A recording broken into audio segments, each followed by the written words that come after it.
This is Democracy Now! I'm Amy Goodman with Juan Gonzalez. We turn now to a discussion of efforts to push back against the Trump administration's anti-immigrant agenda. The Department of Homeland Security said Tuesday it's allowing federal immigration agents to conduct raids at schools, houses of worship, and hospitals, ending a years-long policy that banned ICE agents from arresting people at these locations. This comes a day after President Trump signed a series of executive orders on Inauguration Day, which included declaring a national emergency at the southern border, launching mass raids and deportations, restricting federal funds from sanctuary cities, and ending birthright citizenship, which is protected by the U.S. Constitution's 14th Amendment. On Tuesday, a coalition of 24 Democratic-led states and cities filed a lawsuit in federal court to block Trump's executive order attempting to end birthright citizenship.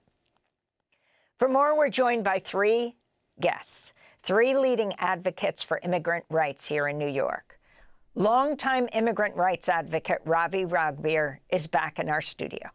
After nearly 20 years of fighting his own deportation, he was granted a pardon by President Biden on Sunday, a day before Biden left office. We're also joined by Amy Gottlieb, Ravi's wife and U.S. Migration Director for American Friends Service Committee, and Alina, lawyer and professor at New York University School of Law, where she is co-director of the NYU Immigrant Rights Clinic, part of Ravi's legal team.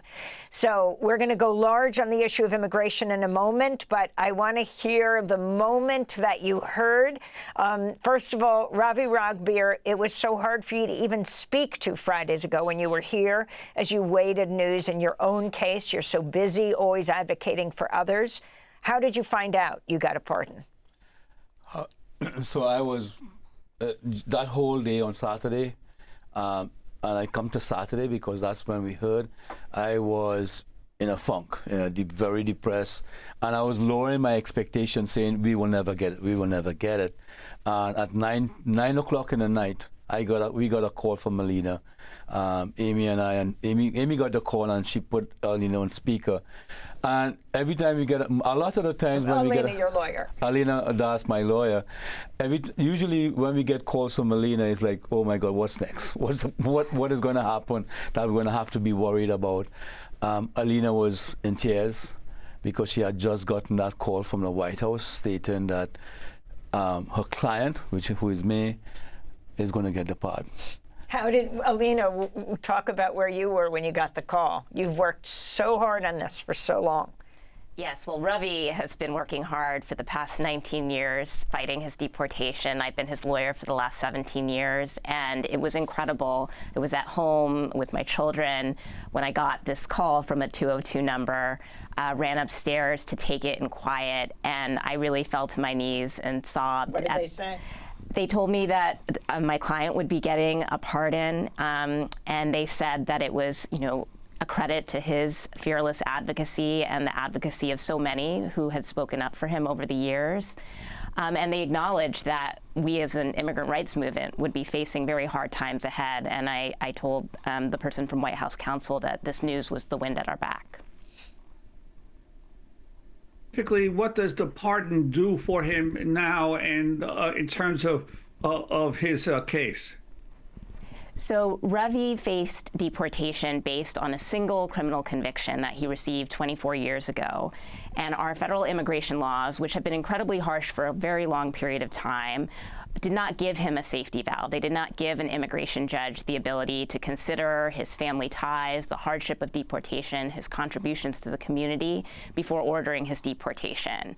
So what federal law did recognize was that a full and unconditional pardon of his conviction would eliminate those immigration consequences. So that's what we've received now. And this will allow him to live without fear of deportation, to live freely after all these years. Can I add to that? So it is, people have asked me how I feel, right? I am numb because after all those years of living under this, I am numb because I have always had to steel myself against what was going to happen. But right from the next day on Monday is the absence of worrying about what is going to happen. And that there's a certain amount of freedom, there's a certain amount of lightening of the load. I feel so light and so free because I don't have to think about that possibility. All I can think about is living my life, but living my life working to stop what is happening to the thousands of families. So let's talk about what's happening. There have been reports of imminent ICE raids across the country in Chicago and New York, which are sanctuary cities. How do you want and expect New York City officials to respond, including Mayor Eric Adams? It's very complicated. He went down to Mar-a-Lago. He met privately with Trump ahead of his inauguration, met with Trump's so-called border czar, Tom Homan, in December.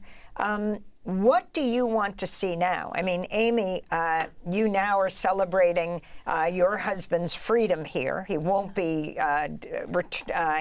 deported to Trinidad and Tobago. But how, for example, is AFSC preparing, and the information that has to get out to people all over the country? Yeah.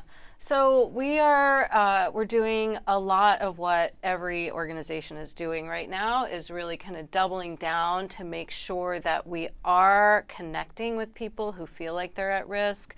There's Know Your Rights presentations happening everywhere all the time. You know, people are upping their information, but it can't just be that, right? Like, we also are building out organizing work. We're making sure that people who are willing, or perhaps people who are not at risk, are willing to put themselves out there to support people who are at risk. So we're working, you know, collectively with the American Friends Service Committee is a Quaker organization. So we're really connecting with Quaker meetings that have concerns about immigrants in their communities. We're also having a lot of conversations across the border. We have offices in Latin America, in El Salvador and Guatemala and Mexico. So we're seeing what's happening right now in Tijuana, San Diego in particular, and making sure that we're able to support people who have family members who might be facing deportation here. So it's a host of things. But I think the key thing we want to be really super careful about is to not let ourselves go down a road where we're completely overwhelmed and can't function, right? We have to stay centered. We have to be able to hear what's happening, realize what the law does. So we are so grateful for all of our partner organizations that are filing lawsuits immediately. But there also needs to be a buildup on the ground, that community support, because the truth is that with the best legal counsel in the world, which we have, you also need community. And that's how Ravi got his pardon, and that is a light for all of us. And I'll say that, you know, just on a call I was on last night to share the story about Ravi getting the pardon is it's a little bit of light and energy for people as we're facing all the things that the administration is saying they're going to do. So we have to really stay calm, stay grounded, know that as much as what they're saying is ugly and horrible and racist and frightening, that we are on the right side of history, and we're going to be. We have to stay there. And I'd like to ask Alina, Trump issued an executive order on Monday that would restrict federal funds from sanctuary cities and potentially take legal action against them. What is your sense of the state laws and clashing now with federal policy, and how that's going to work out? This is something that we saw during the first Trump administration as well. And states and localities were able to fight back because the Constitution does protect states from being interfered with by the federal government.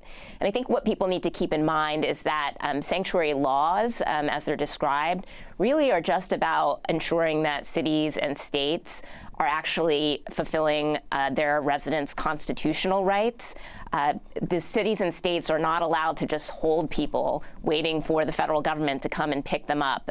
Many of the laws that are being attacked by the Trump administration are simply a recognition of people's constitutional rights to be free and to require the federal government to have a judicial warrant before they come and arrest people or enter into private properties.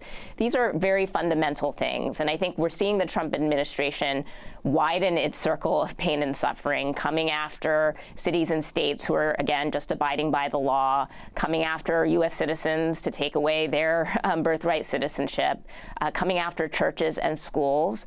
I mean, this is wrong, and we need people to continue to stand up and fight back and protect everyone's constitutional rights. Juan, we're here in New York, a sanctuary city. You're in Chicago, which until recently, a few days ago, was, everyone thought, ground zero, the first place for immigration raids. And then inexplicably, the czar, immigration czar, border czar, as they call him, Homan, said because of media leaks, they're not going to attack Chicago first. But he was the one who said it publicly. It wasn't the media. What is the feeling in Chicago right now? Yeah, and I think he got ticked off that the information leaked out about the mobilizations and the plans for Chicago. But no doubt all of these major cities will soon confront the onslaught of agents coming in to round people up. So it's only a question of days, really. So when it comes to New York, I mean, it's more complicated because the mayor in Chicago is really standing up against Trump. But the mayor of New York, who's under indictment himself, maybe he's seeking a pardon, I don't know, Mayor Adams, met with Trump and Homan.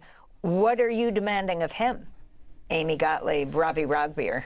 So we don't, the way I frame it, I don't care what he does or what he doesn't do. It is what the people have to do. In the community of New York City, the city council stands up for the members of the residents. You know, even though de Blasio was a so-called people's, but he wasn't in the situation as Adams. The NYPD still worked actively with ICE, right? They worked actively for my deportation in 2018. So, but what happened is everyone stood up, everyone stepped out. So people need to start connecting to the local organizations, the AFSC, any of the immigrant rights, plus other groups. Seconds. Okay, so that it is not what Mayor Adams have to do, what we have to do. Amy? We're going to have to leave it there.